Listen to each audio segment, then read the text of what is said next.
Hello everyone. आप सभी ने मुझे बोला था कि आपको पब्लिक एडमिनिस्ट्रेशन में बहुत दिक्कत होती है, इसलिए मैंने लॉन्च किया आपके लिए ये कोर्स जिसमें मैं पब्लिक एडमिनिस्ट्रेशन करा रही हूँ।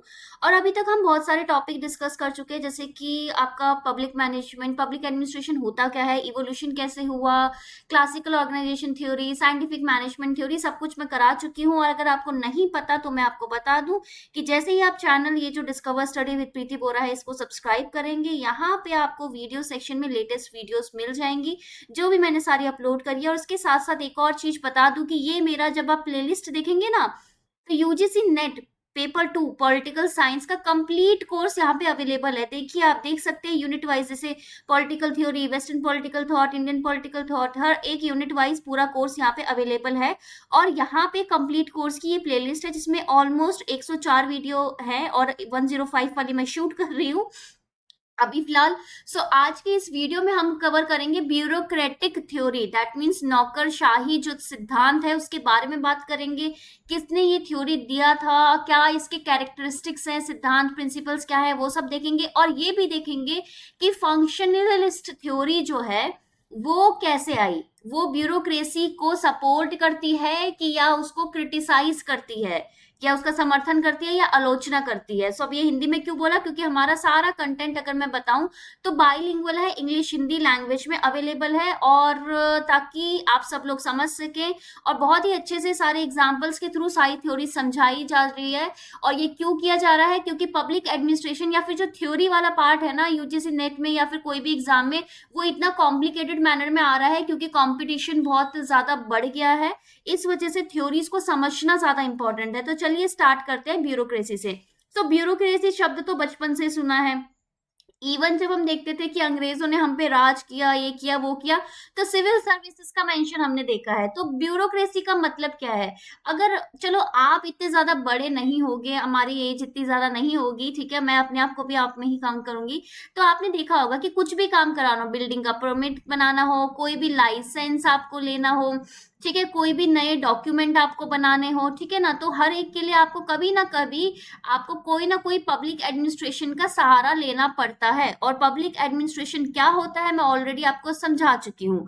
ठीक है, तो अब हम जब भी जाके वहां पे जाते हैं तो हम देखते हैं कि वहां पे अलग अलग डिपार्टमेंट्स होते हैं, ठीक है ना, अलग अलग डिपार्टमेंट्स होते हैं। और उन अलग अलग डिपार्टमेंट का निर्धारित कुछ काम होता है, कुछ फंक्शन होता है, ठीक है ना, कुछ फंक्शन होता है। यानी कि सबको अपना जो वर्क है वो डिवाइड करके दिया गया होता है अलग अलग। जैसे आप इस पिक्चर में देख पा रहे हैं, जैसे अलग अलग एक क्यूबिकल्स ब्लॉक बने हुए हैं, ये कार्टून के जरिए बताया गया है कि देखिए ये पर्सन है, ये चढ़ने की कोशिश करता है, तो ये बोलता है कि यार कहाँ जाऊं, मतलब विच ऑफिस, कौन से ऑफिस, विच ऑफिसर, कौन कौन कहाँ जाऊं, किस ऑफिसर के पास जाऊं। तो ब्यूरोक्रेसी में कुछ अच्छी बातें भी हैं, कुछ बुरी बातें भी हैं, सबका आज हम डिस्कशन करेंगे। इससे क्या समझ में आता है, इससे एक चीज तो ये समझ में आती है कि ब्यूरोक्रेसी यानी नौकरशाही के अंदर निर्धारित कुछ काम होते हैं, ठीक है, निर्धारित प्रशासन में सारे रोल सबको दिए होते हैं। अभी मैं इसको इतना डिटेल में नहीं बता रही हूँ क्योंकि आगे मैंने सब कुछ लिखा हुआ है।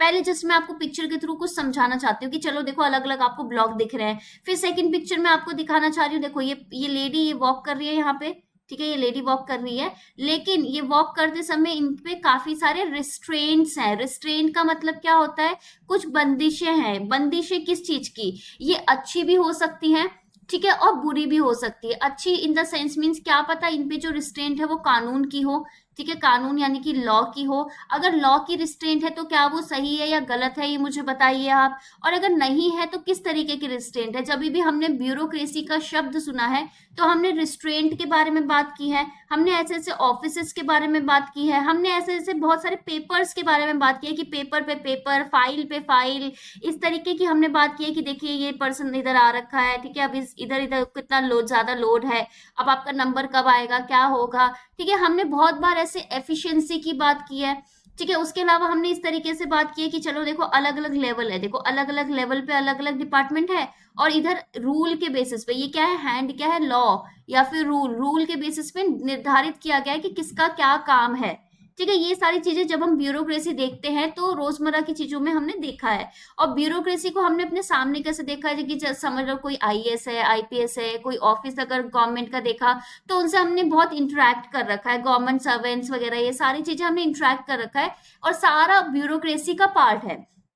तो चलिए अब बात करते हैं ब्यूरोक्रेसी में कैसे होता है ये सारा पार्ट। तो हमें इतना पता है कि कोई ना कोई एक हायर लेवल पे होता है, किसी ना किसी की एक हायर अथॉरिटी होती है, ठीक है, इसको सुपीरियर अथॉरिटी बोलेंगे, ठीक है, सुपीरियर अथॉरिटी, फिर उसके नीचे कोई एक पर्सन होगा, उसके नीचे कोई एक पर्सन होगा।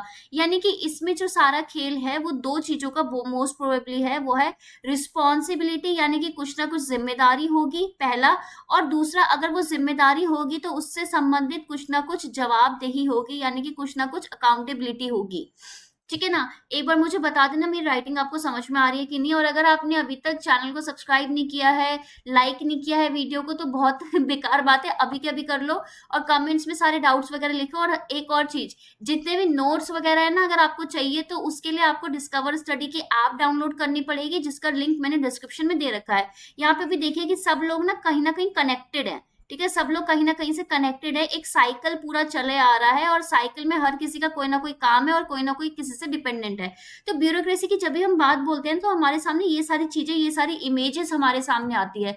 अब इन सब चीजों का मतलब क्या है वो समझते हैं, जो हमें समझाया इन व्यक्ति ने, जिनका नाम है मैक्स वेबर।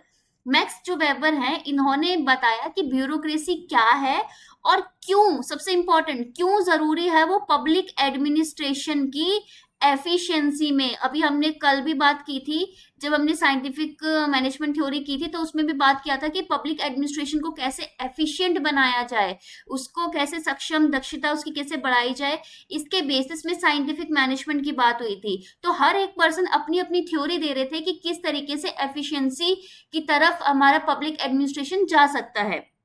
क्योंकि मैंने आपको बताया था कि पब्लिक एडमिनिस्ट्रेशन एक नया सब्जेक्ट, एक नया डिसिप्लिन इवॉल्व हो रहा था, उसका विकास हो रहा था। तो इसी दौरान बहुत सारी थ्योरी आई, जिसमें मैक्स वेबर की जो ब्यूरोक्रेसी वाली थ्योरी है वो एक है। अब बात करते हैं इनकी जो ब्यूरोक्रेटिक थ्योरी, यानी कि नौकरशाही सिद्धांत में इन्होंने क्या बोला। इन्होंने बोला कि अगर मुझे पब्लिक एडमिनिस्ट्रेशन को एफिशिएंट बनाना है, ठीक है, उसको सक्षम बनाना है, तो मुझे पता है सबसे ज्यादा फोकस करना चाहिए कि ये जो ब्यूरोक्रेटिक सिस्टम है उस पे, ठीक है, ये जो एक सिस्टम है आपका ब्यूरोक्रेसी का, इस पे फोकस करना चाहिए। अगर ये अच्छा काम करेगी, अगर ये पॉजिटिव काम करेगी, तो अपने आप ही आपका आउटपुट अच्छा आएगा।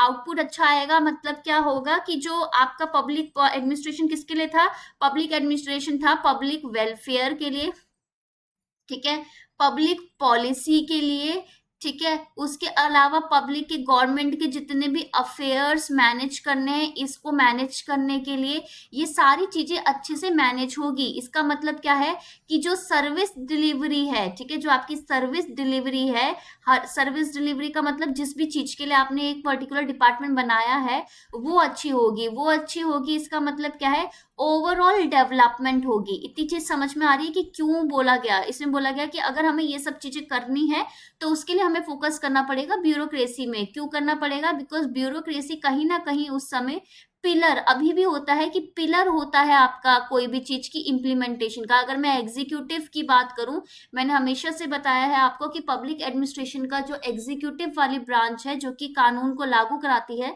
उसके लिए हम डील करते हैं पब्लिक एडमिनिस्ट्रेशन से। और उसका जो, अगर मैं बेस बोल दूं या फिर मैं उसका पिलर बोल दूं या फिर उसकी मैं नींव बोल दूं, तो वो क्या है, वो है ब्यूरोक्रेसी। तो अगर मेरी नींव मजबूत होगी तो मेरा जो मकान है वो भी अच्छा बनेगा। तो ब्यूरोक्रेसी पे फोकस करना चाहिए, ऐसा मैक्स वेबर ने बोला। जर्मन सोशियोलॉजिस्ट थे और इन्होंने बोला कि ब्यूरोक्रेसी का और जो ऑपरेशंस है ना, उनके जो काम कैसे होते हैं ना, उन पे मेनली मैं बात करूंगा। इन्होंने हाईलाइट किया कि अगर आपको एक ऑर्गेनाइजेशनल स्ट्रक्चर को, यानी कि आपके जो संगठनात्मक जो संरचना है उसको, अगर मुझे आइडियल, आदर्श अगर मैं देखूं, होते हैं ना कि आइडियल केस क्या है, यानी कि सबसे ज्यादा एक्सेप्टेबल, सबसे बेस्ट चीज आपके लिए क्या रहेगी। तो उन्होंने बोला कि देखो कुछ नहीं रहेगी, हमें बस क्या करना है, कुछ चीजें करनी है और कुछ चीजें नहीं करनी। जो चीजें नहीं करनी अगर वो हम नहीं कर रहे हैं और जो चीजें हमें करनी है अगर हम वो कर रहे हैं, तो इसका मतलब क्या है, एक बैलेंस बना रहेगा। और एक बैलेंस बना रहेगा इसका मतलब क्या है कि जो ब्यूरोक्रेसी है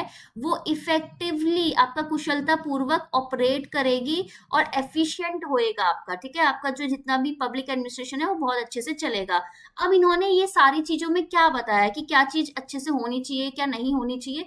उसमें सबसे पहले इन्होंने बोला कि किस बेस पे चलनी चाहिए, ठीक है, बेसिस क्या होना चाहिए, कौन से किस आधार पे आपकी चलनी चाहिए ब्यूरोक्रेसी, इसका आधार क्या होना चाहिए। तो इन्होंने बोला कि देखो, एक ऐसा आधार होना चाहिए जो कि सब लोग मान ले, ठीक है, सब लोग आप मान लो, ठीक है। तो आप सब लोग, अगर मैं बात करूं, अभी आप किस चीज पे सबसे ज्यादा यकीन करते हो, क्या आप देखो, अभी मैं पहले बताती हूँ अथॉरिटी का। जब मैं अगर मैं आपको बोलूं कि आप में ना किसी की ना अधिकारिकता है, अथॉरिटी मतलब कि अधिकारिकता, आई होप मैंने स्पेलिंग सही लिखी है हिंदी में, क्योंकि हिंदी में मेरी मात्राएं बहुत गलत होती है, सो सॉरी, बट ठीक है। तो इन्होंने सबसे पहले बात करते हैं, हम पहले इस पे, इस स्लाइड पे थोड़ी देर में आते हैं, पहले इस पे बात करते हैं। तो तीन तरीकों से हम सारी चीजें मानते हैं। एक तीन तरीके की अथॉरिटी होती है, कि अथॉरिटी मतलब क्या है, कि आपका फर्स्ट होता है आपका legal rational authority, second charismatic authority, तीसरा ट्रेडिशनल अथॉरिटी। एक तो ट्रेडिशनल यानी कि पारंपरिक, पारंपरिक रूप से हमारा जैसे हम जो मानते आ रहे हैं वो हम उसे कंटिन्यू करेंगे।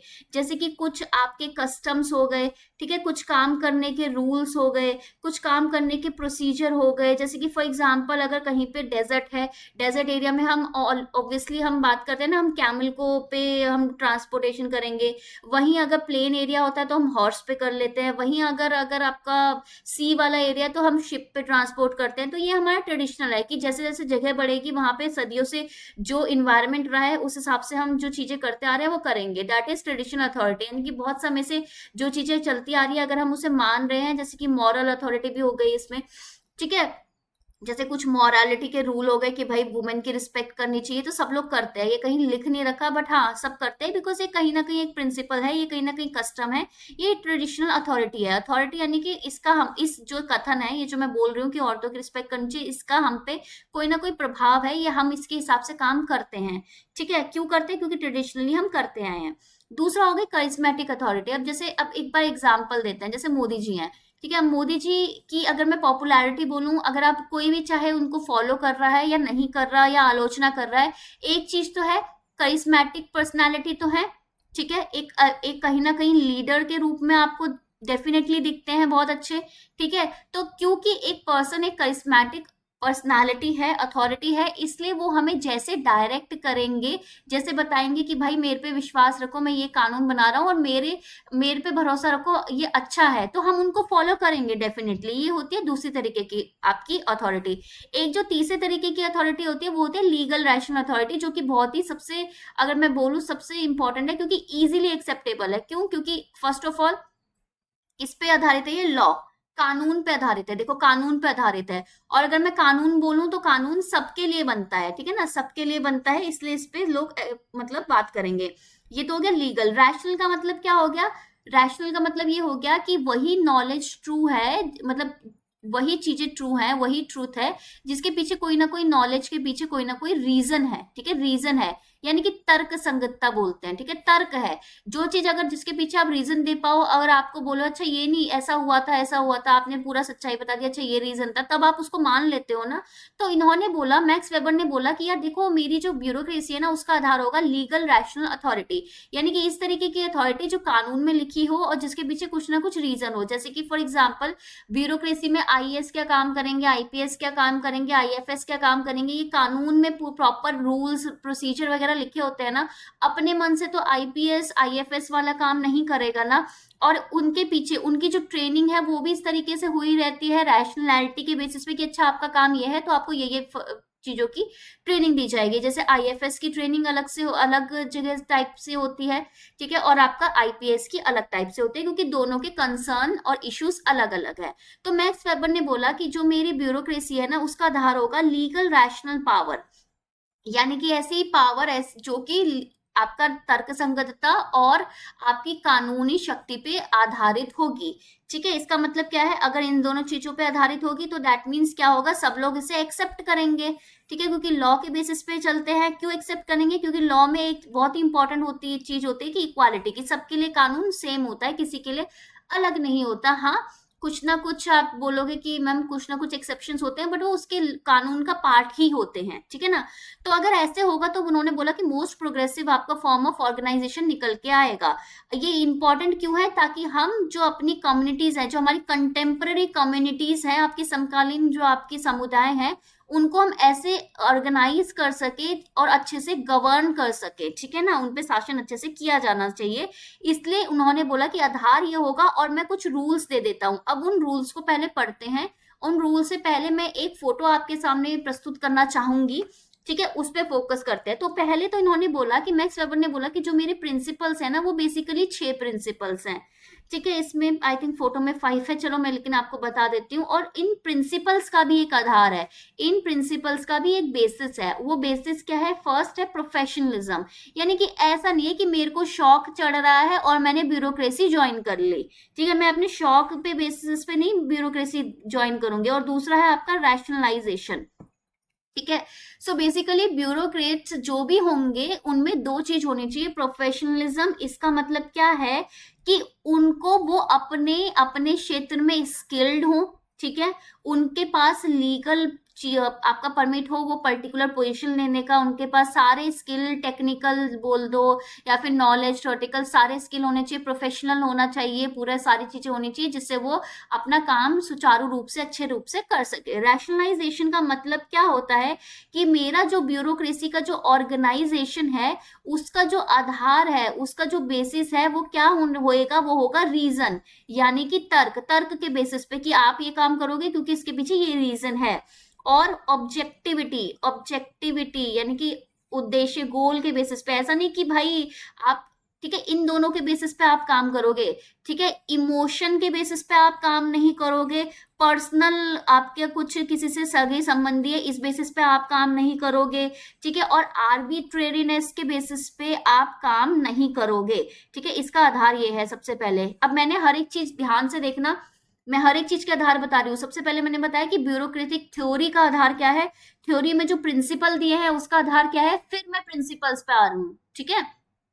तो प्रोफेशनलिज्म होना चाहिए फर्स्ट ऑफ ऑल। प्रोफेशनलिज्म यानी कि जो काम आपको दिया गया है वो करने के आप योग्य हो, ठीक है, प्रॉपर स्किल वगैरह सब कुछ होनी चाहिए। रैशनलाइजेशन होना चाहिए, यानी कि जो भी आप काम करोगे रीजन के बेसिस पे होगा, ऑब्जेक्टिविटी पे होगा, इमोशन बेसिस पे, पर्सनल बेसिस पे, और आर्बिट्रेरीनेस यानी कि मन में जो आ रहा है वो कर रहे हो, ये सब चीजें नहीं चलेगी। अब प्रिंसिपल्स क्या है? सबसे पहला प्रिंसिपल होता है इसमें, मैं इधर पहले लिख देती हूँ, मैंने आगे भी लिखे हुए हैं सारे डिटेल में, बट पहले ना मैं आपको शॉर्ट में लिख के बता देती हूँ। उससे क्या होगा ना कि आप ना अच्छे से काम कर पाओगे। देखिए मैंने यहाँ पे इमेज भी लगा रखी है, मैंने सब कुछ लिख रखा है, लेकिन फिर भी मैं लिखती क्यों हूँ? ताकि आपको हर एक चीज याद हो जितना आराम से। डिवीजन ऑफ वर्क होना चाहिए। ये डिवीजन ऑफ वर्क मैं पिछले 3 लेक्चर में बात कर रही हूँ। और डिवीजन ऑफ वर्क का मतलब होता है स्पेशलाइजेशन, कि यार जो आपको काम दे रखा है उसमें आप क्या होना चाहिए, फर्स्ट ऑफ ऑल आपको काम डिवाइड होना चाहिए। कि अगर मैंने डिपेंड कर दिया कि आईएएस, आईपीएस, आईएफएस ये तीनों अलग अलग काम करेंगे, अलग अलग इनके स्पेशलाइजेशन है। दूसरा, अब इनके लिए मैं क्या करूंगी, इनके लिए मैं फॉर्मल सिलेक्शन करूंगी। फॉर्मल सिलेक्शन का मतलब क्या है? इनफॉर्मल नहीं है, अनौपचारिक नहीं है, औपचारिक रूप से सिलेक्शन है, यानी कि प्रॉपर टेस्ट, ठीक है, प्रॉपर उनकी ट्रेनिंग, इसके बेसिस पे मैं उनको सेलेक्ट करूंगी। और अपने भाई बंधु, ये जो होता है नेपोटिज्म वगैरह, फेवरेटिज्म वगैरह, इसकी यहाँ पे कोई जगह नहीं है। यहाँ पे सिर्फ मेरिट की जगह है। इसका मतलब क्या होता है कि मेरिट बेस्ड है। तीसरा है इम्पर्सनैलिटी। इम्पर्सनैलिटी का मतलब क्या है? फॉर्मल रूप से आप चलेंगे, आप अपने पर्सनल बेसिस पे नहीं चलेंगे, ठीक है। दूसरा क्या है? हायरार्किकल रिलेशनशिप होती है, ठीक है, हायरार्किकल। हायरार्किकल मतलब क्या होता है?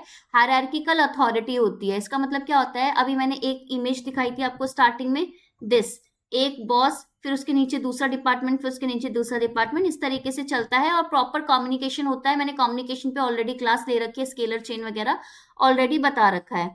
फिर मैंने क्या बोला? फिर मैंने बोला कि फॉर्मल रूल्स एंड रेगुलेशंस होंगे। मेरे को, आपको मेरी राइटिंग अच्छी लग रही है, अगर अच्छी लग रही है तो तुम भी साथ साथ लिखो, क्योंकि मेरा मेरा तो देखो, मेरे को जेआरएफ भी मिल रखा है, पीएचडी भी कर रही हूँ, सब बढ़िया कर रही हूँ, बट फिर भी मैं लिख के कर रही हूँ अभी ठीक है। और दूसरा, करियर ओरिएंटेशन होना चाहिए, ठीक है, ये ध्यान रखना। अब बोलोगे मैम आपने ये 6 चीजें लिख दी, हमें समझ में नहीं आ रही, बट मेरा काम है समझाना, आपका काम सिर्फ और सिर्फ समझना है, तो आप उतना ही करेंगे। सो देखिए, फर्स्ट उन्होंने क्या बोला, ये प्रिंसिपल उन्होंने बोला डिवीजन ऑफ वर्क होना चाहिए, यानी कि अलग अलग ग्रुप में ना आप वर्क को डिवाइड कर दो। डिवाइड करोगे तो क्या आएगा, स्पेशलाइजेशन आएगा। जैसे आईएएस के काम अलग होते हैं, आईपीएस के अलग होते हैं, आईएफएस के अलग होते हैं, इस तरीके से डिवाइड कर दो। उसके बाद क्या हो गया, फॉर्मल सिलेक्शन कैसे करोगे इनका, आपका फॉर्मल बेसिस पे, यानी कि मेरिट इंपॉर्टेंट है। एग्जाम लो, टेस्ट दो, फिजिकल टेस्ट दो, इंटरव्यू लो, इस बेसिस पे।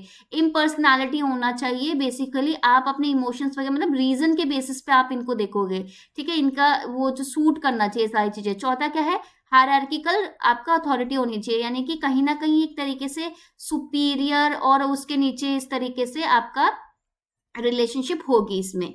फिफ्थ क्या है, फॉर्मल रूल्स एंड रेगुलेशंस के बेसिस पे चलेगा, यानी कि प्रॉपर आपका लॉ के हिसाब से चलेगा, लॉ के हिसाब से सब कुछ चल रहा है। अगर लॉ के हिसाब से कुछ चल रहा है यानी कि इसमें तर्क है, रैशनैलिटी भी है, ठीक है। ऐसा नहीं है कि आप अपने मन से कुछ भी काम कर रहे हो, आपका पहले से डिसाइडेड है कि आपको क्या काम करना है। और अगर आपका डिसाइडेड है तो आपकी कुछ ना कुछ अथॉरिटी भी होगी, आपको अथॉरिटी मिलेगी। और आपको अथॉरिटी मिलेगी इसका मतलब क्या है, आपकी कुछ जिम्मेदारी है, रिस्पॉन्सिबिलिटी है।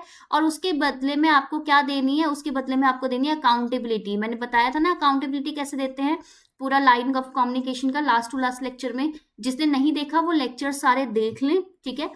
ये आपका फिफ्थ लेक्चर है पब्लिक एडमिनिस्ट्रेशन का। और सिक्स्थ है करियर ओरिएंटेशन, करियर के हिसाब से होना चाहिए। जैसे कि अगर मेरा अगर आईएफएस है तो उनको क्या करना चाहिए, उनको अपने हिसाब से स्किल्ड होना चाहिए, सारी चीजें आनी चाहिए, ठीक है ना। अब इसमें चलते हैं, देखो इधर मैंने इधर पूरा मेंशन कर रखा है, जो फोटो है फोटो देखते हैं कि हायरार्किकल स्ट्रक्चर होता है, मैनेजमेंट कैसी होती है, रूल्स के हिसाब से होती है। ऑर्गेनाइजेशन कैसे चलता है, फंक्शनल स्पेशलिटी के बेसिस पे चलता है। समझ लो एक कुछ रेवेन्यू डिपार्टमेंट है तो उसमें रेवेन्यू वाले ऑफिसर्स होंगे, कुछ आरबीआई में आरबीआई वाले होंगे जिनको अकाउंट्स वगैरह आता होगा। वहीं अगर डिफेंस वाले हैं तो जिनको फाइटिंग वगैरह या फिर जिनके स्किल्ड होंगे स्ट्रेटेजी में, सिक्योरिटी में, वो वाले होंगे, ठीक है ना, इस तरीके से, ठीक है। पर्पसली इन पर्सनल, ऐसा नहीं है कि इमोशन के बेसिस में, पर्सनल बेसिस पे या आर्बिट्रेरियस कुछ भी कर रहे हो, नहीं। आपका किस पे, आपके रैशनैलिटी के बेसिस पे सब चीजें चलेंगी, ठीक है। ऑब्जेक्टिविटी के बेसिस पे चलेगी, लॉ के बेसिस पे चलेगी। एम्प्लॉयमेंट किस बेसिस पे होगा, टेक्निकल क्वालिफिकेशन के लिए, यानी कि इसके बेसिस पे, यानी कि जो जो स्किल्स चाहिए अगर आपके पास स्किल्स है तो होगा आपका, उसको हायर किया जाएगा, अदरवाइज नहीं। यानी कि उधर आपकी कहीं पे भी इस पर्टिकुलर केस का मतलब क्या है, कहीं पे भी नेपोटिज्म, फेवरेटिज्म, इन सब की जगह बिल्कुल भाई भतीजावाद की जगह नहीं है ब्यूरोक्रेसी में। अब ब्यूरोक्रेसी के रूल्स देख लेते हैं। ये जो प्रिंसिपल्स की ये बात कर रहे थे ना, ये तो मैंने ऐसे ही आपको समझा दिया, अब मैं डिटेल में बताती हूँ। There is a clear hierarchy of officer, अधिकारिकता का एक स्पष्ट पदानुक्रम होता है, ठीक है। जैसे कि अगर मैं आपको बता दूं, अगर जैसे इंस्पेक्ट आईजी, अच्छा चलो, एक पुलिस स्टेशन, ठीक है ना, पुलिस स्टेशन को हेड कौन करता है जरा बताना। एक डिस्ट्रिक्ट को हेड कौन करता है, ये मेरे को बताना जरा कमेंट में, मैं देखती हूँ आपकी बेसिक जीके कितनी अच्छी है। और पुलिस में जैसे आईजी हो गया, एसपी हो गए, डीएसपी वगैरह, इनका मुझे जरा ऑर्डर जरा कमेंट करके बताना, क्योंकि ये बेसिक चीजें होती है जो बहुत ही कॉमन है। अगर पब्लिक एडमिनिस्ट्रेशन आप पढ़ रहे हो तो आपको पता होना चाहिए। किसी दिन यूजीसी ने ये बेसिक क्वेश्चन पूछ लेना, आप सब गलत कर दोगे, ठीक है। मुझे बताओ, यानी कि क्या है, एक हायरार्की ऑफ ऑफिसर्स है, ठीक है, ऑफिशियल्स है। जो ऑफिशियल्स है ना, उनकी रिस्पॉन्सिबिलिटीज स्पेसिफाइड है कि अब जो जितनी हायर उस पे है, जिस लेवल पे है, लेवल के बेसिस पे कि कौन कैसे लेवल पे है, उसके बेसिस पे आपकी सबकी अपनी अपनी ड्यूटीज है। जैसे कि अगर कांस्टेबल हैं तो उनकी अपनी ड्यूटी है, कोई आपका क्या बोलते हैं, सब इंस्पेक्टर है, उसकी अपनी ड्यूटी है, इंस्पेक्टर की अपनी ड्यूटी है, ठीक है, इस तरीके से, ठीक है। और उसके बाद contracts are use to choose officials की, जैसे कि अब पूरा ना सब कुछ डॉक्यूमेंटेड होता है। ऐसा नहीं है कि आपको हाँ बोला कि आ जाना, नहीं, प्रॉपर अपॉइंटमेंट लेटर होता है, प्रॉपर ट्रांसफर लेटर होता है, कॉन्ट्रैक्ट्स होते हैं कि कब कितने अवधि के लिए क्या क्या उनके क्या बोलते हैं एडवांटेजेस होंगे, डिसएडवांटेजेस होंगे, सब कुछ स्पेसिफाइड होता है। अवैयक्तिक कर्तव्य यानी कि इम्पर्सनल ड्यूटी है। ऐसा नहीं है कि आप अपने घर का काम कर रहे हो, अपनी मर्जी से कुछ नहीं कर रहे हो, नहीं, आपको एक्ट करना है अकॉर्डिंग टू रूल्स, आपको काम करना है। हाँ आपके पास स्किल्ड है बट अकॉर्डिंग टू रूल्स आपको काम करना है। ऑफिशियल्स को कैसे चूज करोगे, टेस्ट के थ्रू चूज करोगे, इंटरव्यू के थ्रू चूज करोगे, या उनके प्रोफेशनल एक्सपीरियंस के थ्रू चूज करोगे, या क्वालिफिकेशंस के थ्रू। दे रिसीव जॉब, जो जॉब से रिलेटेड जो बेनिफिट होते हैं, वेजेस और पेंशन, वो किस बेसिस पे होते हैं। ऐसा नहीं है सबको अलग अलग मिल रहे होते हैं, पूरा मेंशन होता है, पूरा बताया जाता है कि अगर ये पोस्ट है, इस पोस्ट से रिलेटेड ये सारे बेनिफिट्स हैं, तो उस हिसाब से मिलते हैं, किसी को अलग से कुछ नहीं मिलता। They are subject to resignation and removal, ठीक है, रेजिग्नेशन और रिमूवल उनका हो सकता है, बट ये अगेन किस पे डिपेंड करता है, गवर्नमेंट या फिर जो भी उनको अपॉइंटिंग अथॉरिटीज होती हैं उन पे डिपेंड करता है, वो वही करा सकते हैं, ऐसे नहीं कि उनको कोई भी निकाल देगा।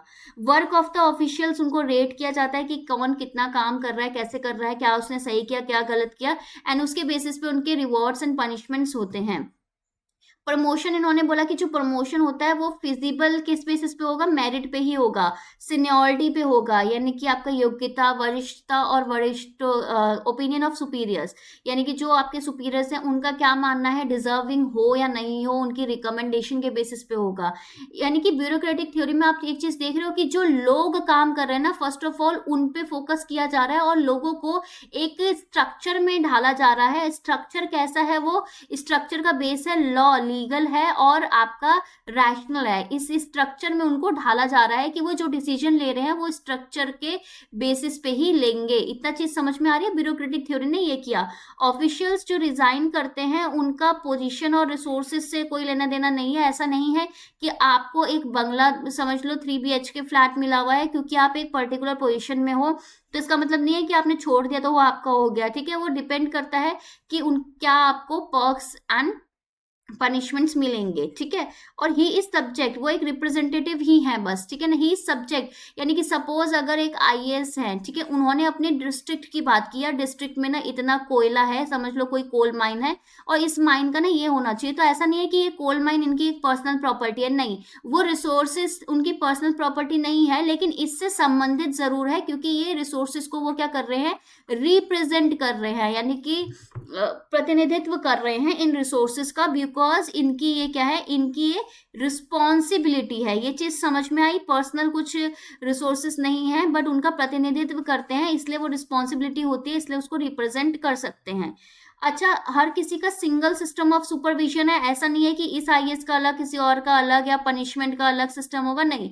क्यों? क्योंकि सब कुछ रूल्स एंड प्रोसीजर पे डिपेंड करता है एंड वो ऑलरेडी रिटन है एंड उसके बेसिस पे ही इन्होंने ये पर्टिकुलर आपकी पोजीशन ली होती है, ठीक है। अभी मैं रिस्पॉन्सिबिलिटी और ये सब की बात कर रही थी ना, तो देखिए इस इमेज को देखिए, देखिए जैसे ये पर्सन है, इसने रिस्पॉन्सिबिलिटी थी इस पर्सन को कि यार ये ना, ये वाला मेरा पैकेज है, ये कहीं ना टूट ना जाए, इसको ढंग से ना डिलीवर कर देना। अब इसने क्या ली, इसने ओनरशिप ली। इसने ओनरशिप ली का मतलब क्या है, इसने पर्सनल डिसीजन लिया कि हाँ भाई मेरा ये रिस्पॉन्सिबिलिटी है कि मैं करूंगा, और जैसे ही इसने डिलीवर किया इस पर्टिकुलर पर्सन को अच्छे से, तो इसकी क्या हुई, अकाउंटेबिलिटी, इसकी जवाबदेही। इसने बोला कि यार ठीक है यार, एक काम करो आप ना, इस ना पर्टिकुलर ये मेरा ये है, इसको साइन कर दो और इधर लिख दो कि मेरे पास पैकेज ना अच्छे से पहुंच गया है। क्यों? क्योंकि मेरी जवाबदेही है कहीं ना कहीं, क्योंकि मुझे ये बताना है कि जो मेरी रिस्पॉन्सिबिलिटी मुझे मिली थी वो मैंने अच्छे से पूरी कर दी, ठीक है। उसके बाद ठीक है, अभी हमें समझ में आया कि ब्यूरोक्रेटिक थ्योरी में कहीं ना कहीं सारा ये जो हमारा सिस्टम था इसको एक ना रूल के ढांचे में ढाल दिया गया है। अब ये इसको बहुत ज्यादा प्रेज भी किया हुआ, लेकिन इसको काफी लोगों ने क्रिटिसाइज भी किया। ऑब्वियसली क्रिटिसिज्म तो आता है, क्रिटिसिज्म भी आया। क्रिटिसिज्म किससे आया? क्रिटिसिज्म आया ये पर्सन से। किस कोई है एक ऐसा इंसान जो इसका नाम बता पाए इनका? So this is Robert Morton. Robert Morton ने बोला कि ठीक है, हमने एक सिस्टम बना दिया है, हमने एक पूरा स्ट्रक्चर बना दिया है जिसमें सारा रूल्स के बेसिस पे सारा काम हो रहा है, लॉ के बेसिस पे पूरा काम हो रहा है और ब्यूरोक्रेसी हो रही है, ठीक है। उसको क्या बोलते हैं, ब्यूरोक्रेसी का हमने नाम दिया है, ये सब कुछ हो रहा है, तो ब्यूरोक्रेसी हमेशा होती है, यानी कि इसको हमने रूल और लॉ के बेसिस पे हम पर्सपेक्टिव से, परिप्रेक्ष्य से देख रहे हैं। लेकिन इन्होंने बोला कि यार ये कुछ ज्यादा ही नहीं हो रहा। तो सबसे पहले इन्होंने बोला एक थ्योरी लेके आया जिसको बोलते हैं हम फंक्शनलिस्ट थ्योरी, ठीक है। इन्होंने ये एज अ रेफ्यूटेशन, यानी कि आपका ना जो मैक्स वेबर की जो आइडियल टाइप मॉडल उन्होंने ब्यूरोक्रेसी का दिया था ना कि यही रूल्स होंगे, इस बेसिस पे होगा, तो इसको ना खंडन करते हुए अपनी थ्योरी लेके आए। इन्होंने क्या बोला, इनका एक आर्टिकल आया था ब्यूरोक्रेटिक स्ट्रक्चर एंड पर्सनालिटी, ठीक है। ब्यूरोक्रेटिक स्ट्रक्चर और पर्सनालिटी में इन्होंने बोला कि जो ब्यूरोक्रेटिक जो संरचना है उससे क्या इम्पैक्ट पड़ता है आपकी पर्सनालिटी पे, व्यक्तित्व पे, वो बात की। इन्होंने बोला ब्यूरोक्रेसी को अगर मैं फंक्शनल पॉइंट ऑफ व्यू से देखूं, फंक्शन का मतलब क्या होता है कि किसको क्या कार्य मिल रहा है, उस तरीके से अगर मैं सबके कार्य के बेसिस पे देखता हूं, तो कहीं ना कहीं मुझे क्लेम इन्होंने बोला कि यार इसमें ना बहुत ज्यादा फोकस ना एडमिनिस्ट्रेशन पे कर रखा है, कि एडमिनिस्ट्रेशन पे कर रखा है कि यार ये फलाना फलाना रूल्स, ठीक है, लॉज, इस बेसिस पे कर रखा है कि लोगों को ना कहीं इतना स्पेस, उनके जो स्किल्स हैं, ऑब्वियसली जो ये लोग हैं, ये ब्यूरोक्रेटिक, उनके वो टॉप मोस्ट स्किल्ड में है, सबसे intelligent smart people of the country अगर मैं बोलूँ तो कहीं ना कहीं उनको स्पेस नहीं मिल रखा कि वो अपना अपना एक अलग व्यू या फिर कुछ क्रिएटिव व्यू या बुद्धि लगा सके। क्योंकि हर चीज को ना, मैंने आपको एक लेडी की फोटो दिखाई थी यहाँ पे, हर चीज को ना ऐसे जकड़ दिया है रूल्स के ढांचे में, लॉ के ढांचे में। जरूरी भी है लोगों को प्रोटेक्ट करने के लिए, बट कहीं ना कहीं वो काउंटर प्रोडक्टिव भी कभी कभार हो जाता है। तुम ऐसा नहीं कह सकते, तुम एक 100% श्योरिटी के साथ नहीं कह सकते कि ये पर्टिकुलर चीज की वजह से आप आगे एफिशिएंट ही होगा आपका एडमिनिस्ट्रेशन, हो भी सकता है नहीं भी हो सकता है। यानी कि जो रूल्स को आपने बोला था ना कि ये क्या है, पाथ है, ये एक बेसिकली मीन्स है, एक रास्ता है आपका एंड की तरफ। एंड क्या था आपका, पब्लिक एडमिनिस्ट्रेशन को एफिशिएंट बनाने की तरफ। अब हम क्या कर रहे हैं, पब्लिक एडमिनिस्ट्रेशन को एफिशिएंसी पे तो हम फोकस ही नहीं कर रहे, ये अपने आप में एक एंड बन गया। ये अपने आप में ना, ये हमारा फोकस क्या होता है कि सिर्फ रूल्स अच्छे से फॉलो हो जाए, एफिशिएंसी को कहीं ना कहीं साइड में रख दिया है, ऐसा रॉबर्ट मॉर्टन ने बोला। इन्होंने बोला ब्यूरोक्रेसी, अगर मैं करियर सर्विसेज के बेसिस में बात करूँ ना, तो डिसफंक्शनल हो गई है। हर कोई अपने रूल्स पे ओवर रिलायंस है, किस पे, हायरार्की फॉलो कर लो, इम्पर्सनल यानी कि अपना पर्सनल उस पे, वो अव्यक्तिगतता पे फोकस है, और अदर फैक्टर्स जो भी रूल्स है उस पे फोकस हो गया है, रादर देन आपका एफिशिएंसी डेवलप करने के। समझ में आया, ये चीज समझ में आई? बताओ मेरे को फटाफट, कोई डाउट है, कुछ पूछना है तो पूछो। तो ये है बेसिकली मैक्स वेबर की ब्यूरोक्रेटिक थ्योरी। और हमेशा बोलना कि फंक्शनलिस्ट थ्योरी एज एन आलोचना आई थी, और किसने लेके आए, कौन लेके आए थे, रॉबर्ट मर्टन। अब मुझे जल्दी से कमेंट पे आप अपना मैक्स वेबर की कोई बुक्स का नाम, मुझे बुक्स और ईयर का नाम मुझे बताओ मैक्स वेबर की। और अगर मैक्स वेबर ने और कोई थ्योरी दी है तो वो मुझे कमेंट में लिख के बताओ। ऐप जरूर डाउनलोड कर लेना, ये सारी चीजें मैं वहीं अपलोड करूंगी। लेक्चर्स की टाइमिंग होगी 8 PM। लेक्चर्स को ज्यादा से ज्यादा शेयर करो, क्योंकि मैं अगेन बोल चुकी हूँ कि एक डिसेंट व्यूज अगर मुझे नहीं मिलेंगे तो मुझे लगेगा कि यार लेक्चर्स इतना अच्छे से ले रहे हैं तो लोगों को जरूरत नहीं है, तो ऑब्वियसली कंटिन्यू कैसे हो पाएगा, ठीक है। तो इसकी इसलिए आपकी रिस्पॉन्सिबिलिटी है, लाइक कीजिए, ज्यादा से ज्यादा कमेंट कीजिए, डाउट पूछिए अपने और शेयर कीजिए, ठीक है ना। और बहुत सारे लोगों को ये डाउट है कि यार अगस्त में एग्जाम होगा नहीं होगा, तो भाई जुलाई एंड में ये सारे क्वेश्चंस पूछना, क्योंकि अभी तो हमें सिर्फ एक काम करना है, वो क्या है, पढ़ना है और अपने कंसेप्ट क्लियर करने हैं, ठीक है ना। क्योंकि पढ़ना तो हमें दिसंबर के लिए भी पड़ेगा, अगस्त के लिए भी पड़ेगा, बाकी शेड्यूल तो आएगा तो पता चलेगा, ठीक है। तो चलिए अब कल मिलते हैं 8 बजे, जब तक के लिए ये जो लेक्चर है अच्छे से खत्म कर लेना, ठीक है। और लाइक शेयर कमेंट सब्सक्राइब करके ना नोटिफिकेशन जरूर ऑन कर लेना, ठीक है। और कुछ भी डाउट है तो मुझे कमेंट सेक्शन में पूछ लो, ओके। चलिए bye bye, take care, have a nice day, कल मिलते हैं।